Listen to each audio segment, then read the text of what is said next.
ሚዲያ ለሀገር እድገት ወሳኝ ነው። ሚዲያ ሲሳሳት ግን ስህተት ብቻ አይሆንም።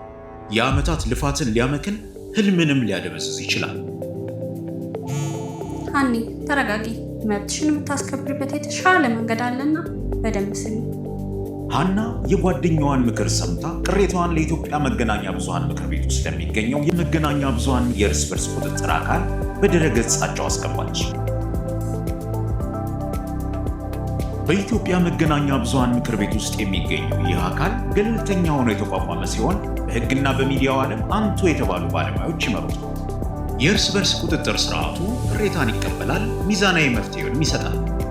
በሚዲያ በተዘገበ ስነ ምግባርን ያልጠበቀ ወይም በተሳሳተ መረጃ ቅሬታ አለዎት? እንግዲያውስ የኢትዮጵያ መገናኛ ብዙሃን ምክር ቤት 6672 ነፃ የስልክ መስመር ላይ ደውሉ። የኢትዮጵያ መገናኛ ብዙሃን ምክር ቤት ብቁ ሚዲያና በስነ ምግባር የታነጸ ጋዜጠኝነት ለላቀ የህዝብ አገልግሎት